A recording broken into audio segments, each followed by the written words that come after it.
Can a kingdom without any taxes survive? Will it be destroyed by a lack of resources, or will it rule the world against its neighbors? I created a kingdom without any taxes, one with balance and one with maximum taxes. Then, after 200 years, I made them face each other to answer one simple question. Can a kingdom with no taxes even work?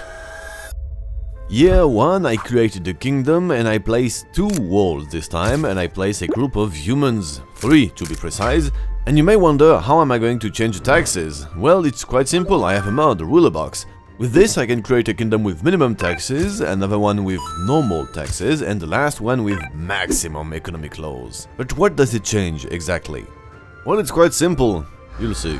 First, there is the income, that's the amount of money the state gains from the people. On minimum, it's minus 60%, but we have plus 20 stability. This means that people are less likely to start a revolt and to create a civil war, or even create another kingdom, or be independent. And then there is WE, the war exhaustion. This represents how fast the kingdom will use its resources in case of a war, like manpower, food, etc. The kingdom with minimum taxes, this means he can stay longer in war and be more competitive. Overall, without any taxes, there is less income, but we can stay longer in the war.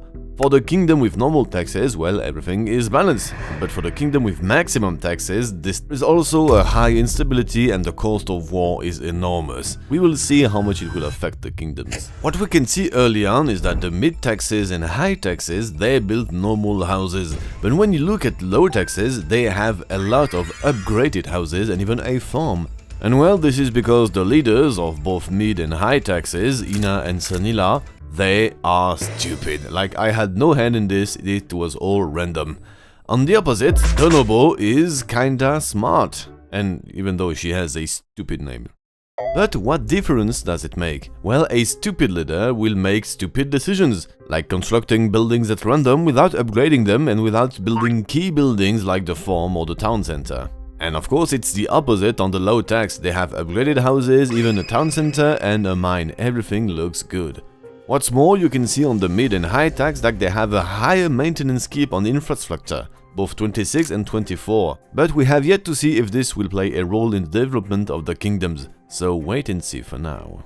Year 12 and the 3 kingdoms have an heir. Like Gamma is greedy, perfect for the low taxes, and then we have Pawn and Bob. There is high instability in the high tax kingdom. This is because, well, of all the taxes. Even kids have to pay taxes in this kingdom, like this 9-year-old. I'll take all your candies. I don't care, give it to me, this is how you do it, kids. Yeah, everybody is paying taxes in this kingdom. At some point I got a particular offer, a bribe for some rights or some sort. I didn't know what to do with this, so I chose what every good leader would have done. And I took the bribe. The high tax kingdom is super rich and stability went a bit low. This is for a reason. I let in the enemy, the corruption. For now, it's only at 10%, but it will not stay like this, and we will see how it will change the course for this kingdom. The low tax kingdom is developing really fast. Like you can see, they have everything, including a library. Year 31 and the kingdom who struggles the most is the mid taxes. As you can see, you have 177 and 182 and only 130 population. It seems like this middle ground between having high income and low taxes is dangerous, because the state has no money and the people are still being taxed. Well, the other kingdoms are not perfect either. Like in the high taxes, they have tents and all, but they have also a golden statue right in the middle of the village, as well as an upgraded palace. In the low tax kingdom, this is less obvious. Like for instance, you have this nice neighborhood with the upgraded houses and every comfort you need, and even a library. And so it is very safe to assume that this is the place where the richest people live. But on the other side, you have smaller houses, and this is clearly the poor side of the kingdom, right next to the mine. Just as if the people here were meant to serve the ones in the north. And so, both in low taxes and high taxes, you have two kinds of people. You have the very rich and the very poor. And this creates a divide between the population. And while for now there is no clear sign of revolution, well, this plants the seed for future troubles. And maybe war. Year 48 and I receive another bribe, but this time I reject. I'm not being fooled twice. Year 72 and yes, there is a 30-year gap, and what you gonna do? This is my video. Year 72 then, the low taxes have conquered all of the territory available and they are doing very well, especially compared to the mid-taxes. I am not yet sure of that, but it seems like having no taxes means better innovation. And one of the explanations could be that having the certainty of keeping the money you gain from, innovating and building things, well, it motivates you. Another interesting thing about the high taxes is the population.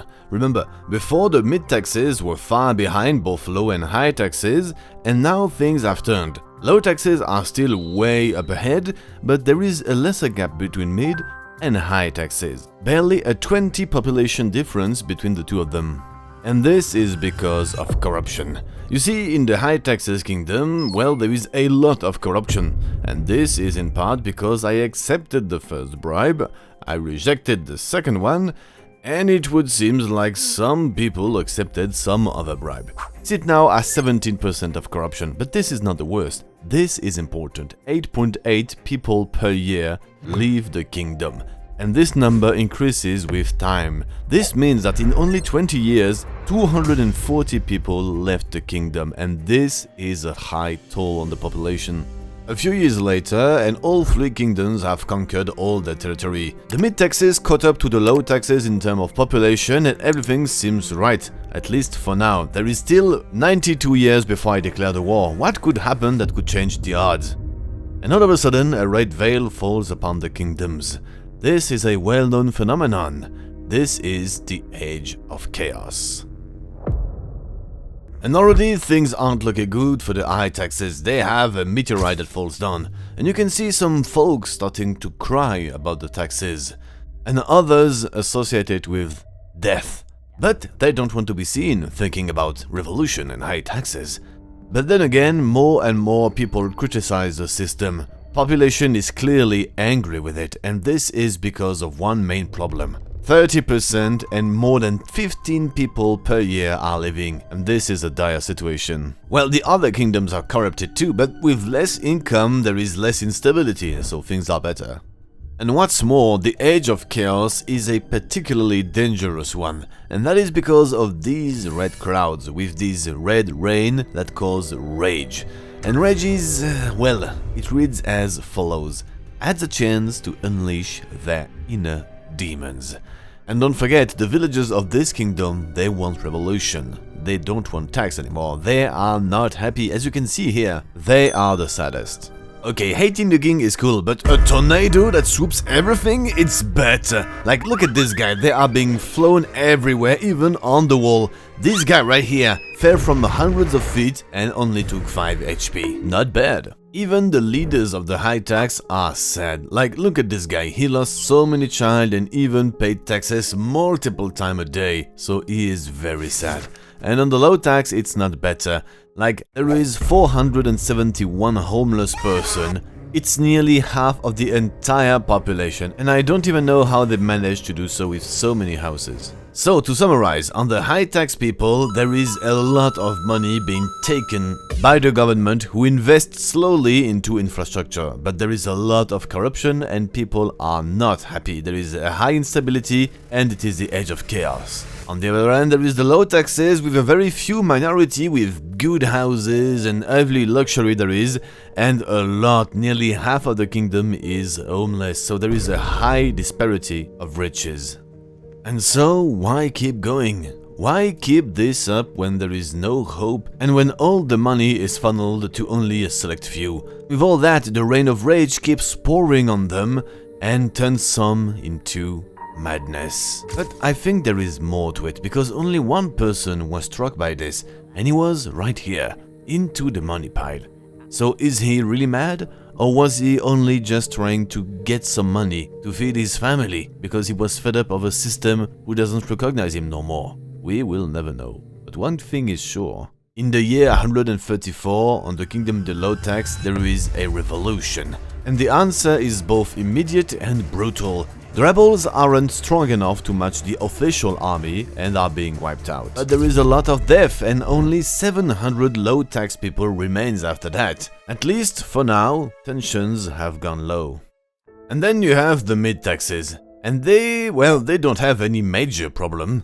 The only thing they have is a lack of luck. Because during the Age of Chaos, they are going to have, well, an earthquake. And a lot of painful death. The queen, the heirs, and the new king, and even then a random meteorite just kills everyone. They lost a lot of people and are now back to nearly 900 people. And then we got the high taxes, and well, the situation is even dire than before. Corruption is so high that the people demand the government to be, well, retired in some way. And so naturally I refuse, because this is what any good leader would do. And in turn, well, stability is low, but corruption is an all-time high. 20 people per year live. This is a volatile situation. And things get even worse when in year 152, Elwyn dies of a random meteorite. He was the queen's husband. And so Sunila, the queen, comes to see the corpse of her dead husband and leaves. She is obviously not happy about it, but all of a sudden she bursts into flame and starts taking continuous damage and then just dies. Nobody saw who lit the fire, but one thing is for sure, this is not the Age of Chaos. The queen was murdered. Bob takes the lead, and all of a sudden there is revolution a bit everywhere. And then it's the High Tax Kingdom turn to have words of revolution and sedition, one that every good oppressive regime must have, a military parade. It seems like a bad idea, but it would also reduce instability and allow me to buy some time, so I authorize it, and let's see what it does. But the conflict is still raging and the military parade is not doing much. Later, the best warriors join the conflict, and after years of inside war, finally the revolution is tamed. But sadly, the corruption is not going away, just the people are afraid to rebel now. A few years later, the kingdom merely has 400 people, against nearly twice as much for the others. This is looking bad. 5 years later, the last of the red clouds are finally drifting away, and all of the realm is entering the age of hope. We finally reach the year 200, and this is the state. Low tax 900, high tax 829, more than 1,000 people. After the rebellion, the high tax really caught up in terms of population. The low tax haven't done much during this time, but the mid tax really caught up. I'm removing the wall, let's see what happens. Someone from the high tax comes to the mid tax, and this is what he said. Wow, I wasn't ready for that. He came just to insult them, and then the king comes and claims territory right in front of the mid tax. And well, the mid tax, they are kinda slow, you know, they think their neighbors are good, but they hate the mid tax and want the power. And so, war is declared on both sides, and this means that each and every kingdom is at war with everyone. But the problem is the mid tax are in the middle, and so they are being torn apart from both sides. The western front is open, and so the low tax pour in and invade the mid tax. The king dies quickly, it was murdered, but quickly the responsible dies as well. But now the warm-up is over and the real battle begins. The high tax launch a massive attack on the mid tax, who are already being torn apart from the west. The high tax take a huge portion of the kingdom, and the mid tax have definitely lost this war. And now the final battle remains between the high tax and the low tax, and the victor will inherit the world. And so the low tax launch a massive attack on the kingdom, but quickly it's over. Low tax steamrolled the high tax kingdom and just went from conquest to conquest. Meanwhile, the high tax king dies one after another until the queen is elected, 5 years old. She hides behind the house while her kingdom is being conquered. She lost everything, her parents, and she tries to sleep while the inevitable finally comes to her. High tax kingdom falls. The queen of the low tax is 22 years old, and for her birthday, she gets to rule the entire world. But there is a problem, however. In the year 200, the mid-tax were clearly the strongest of them all. They had very bad luck being in the middle. It's hard to know if they would have won if the situation would have been different. Well, I think it could have been the case. At least, I want to think so. You tell me what you think in the comments down below. This has been a crazy experiment and I have tons of new ideas, so feel free to subscribe if you want to see them.